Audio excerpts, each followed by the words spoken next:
कालाढूंगी सामुदायिक स्वास्थ्य केंद्र में उस समय अनोखा विरोध देखने को मिला जब लोगों ने अस्पताल परिसर में मिठाई बांटकर अपनी ही मांगों की असफलता का प्रतीकात्मक प्रदर्शन किया। दरअसल अस्पताल के उच्चीकरण, विशेषज्ञ चिकित्सकों की तैनाती और स्वास्थ्य सेवाओं में सुधार की मांग को लेकर हाल ही में स्थानीय लोगों ने एक दिवसीय धरना प्रदर्शन किया था। लेकिन प्रदर्शन के बाद व्यवस्थाओं में सुधार होने के बजाय अस्पताल से 2 चिकित्सकों का तबादला कर दिया गया। इससे नाराज लोगों ने इसे अपनी मांगों की अनदेखी बताते हुए अस्पताल में मिठाई बांटकर विरोध दर्ज कराया। कालाढूंगी सामुदायिक स्वास्थ्य केंद्र को वर्षों से उच्चीकृत करने की मांग उठती रही है। स्थानीय लोगों का कहना है कि अस्पताल में विशेषज्ञ डॉक्टरों और आधुनिक सुविधाओं की कमी के कारण मरीजों को हल्द्वानी और अन्य बड़े अस्पतालों का रुख करना पड़ता है। प्रदर्शनकारियों का आरोप है कि उनकी मांगों पर कार्रवाई करने के बजाय 2 चिकित्सकों का तबादला कर दिया गया, जिससे स्वास्थ्य सेवाएं और प्रभावित होंगी। वहीं आशा कार्यकर्ताओं ने भी अस्पताल प्रशासन के प्रति नाराजगी जताई। उनका कहना है कि अस्पताल में महिला प्रसूति रोग विशेषज्ञ की बेहद आवश्यकता है। प्रसव से जुड़ी महिलाओं को पर्याप्त सुविधाएं और विशेषज्ञ उपचार नहीं मिल पा रहा, जिससे मरीजों को भारी परेशानियों का सामना करना पड़ता है। इधर सामुदायिक स्वास्थ्य केंद्र के प्रभारी चिकित्सक डॉक्टर मोहन बोनाल ने कहा कि दोनों चिकित्सकों का तबादला सरकार की स्थानांतरण नीति और नियमावली के तहत किया गया है। उन्होंने कहा कि अस्पताल में स्वास्थ्य सेवाएं सुचारू रूप से संचालित की जा रही हैं। उससे आशा कार्यकर्ती हैं हम लोग। हमें यहाँ पे एक लेडीज महिला डॉक्टर की जरूरत है। थोड़ी सी भी पेट में दर्द होती है तो यहाँ से रेफर बनता है।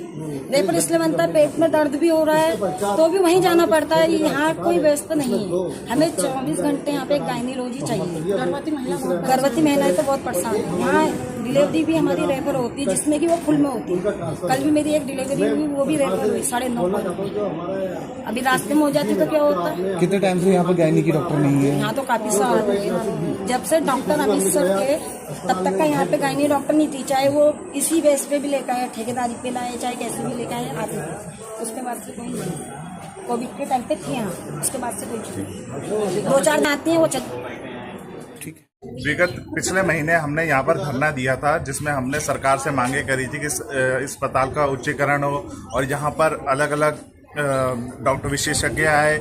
और डॉक्टर देने की बजाय इन्होंने जो डॉक्टर यहाँ पर कार्यरत थे उनको भी यहाँ से भगा दिया है, उनका ट्रांसफर कर दिया है और दूसरे डॉक्टर अभी तक यहाँ पर आए नहीं हैं। तो ये दर्शाता है कि सरकार कितनी निकम्मी हो चुकी है, अपनी जिम्मेदारियों से भाग रही है। वो ये जितनी भी सरकारी तंत्र है, हॉस्पिटल हो या स्कूल हो, इनको बंद करने की फिराक में है ताकि ये प्राइवेट हॉस्पिटलों को, प्राइवेट स्कूलों को फायदा पहुंचा सके, अपने मित्रों को फायदा पहुंचा सके।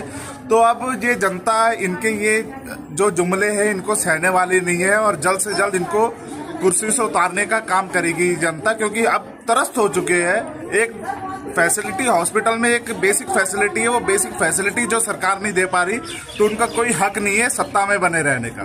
धन्यवाद। यहाँ पर मिठाई का वितरण आज रखा, उनकी असफलता के मौके पर हमने यहाँ पर मिठाई बांट के अपना विरोध जताया। धन्यवाद। जी बिल्कुल, क्योंकि ये जनता की मूलभूत समस्या है, क्योंकि जनता गरीब जनता है यहाँ पर और वो प्राइवेट अस्पतालों में जा नहीं सकती अपना इलाज करवाने, वहाँ पर महंगे महंगे इलाज होते हैं। तो उनके पास यही तो एक जरिया है जिसके माध्यम से वो अपना इलाज करवा सके, अपने आप को दिखा सके। अगर यही जरिया उनसे छीन लिया जाएगा तो ये सरकार किस काम की होती है? सरकार जनता के लिए होती है, ना कि अपने मित्रों के लिए हो। से 2 चिकित्सकों के ट्रांसफर हो रखे हैं। उनमें से एक तो रिलीव हो चुका है, मोहम्मद तैयब, और दूसरे डॉक्टर हैं शंकर दास छोटा, जो अभी मेडिकल में है, वो अभी रिलीव नहीं हो रखे हैं। लेकिन लोगों ने जो धरना दिया था डॉक्टरों की बढ़ोतरी के लिए दिया था, लेकिन यहाँ से तो डॉक्टर गायब हो चुके हैं, क्या कहेंगे सर? अब इसमें ये सरकार की पॉलिसी है ट्रांसफर, हम क्या कर सकते हैं इसमें? सर नए डॉक्टर जो रिलीव हो गया, कोई आए हैं जिन्होंने चार्ज लिया है? उनके बदले कोई नहीं आया है। कोई नहीं आया।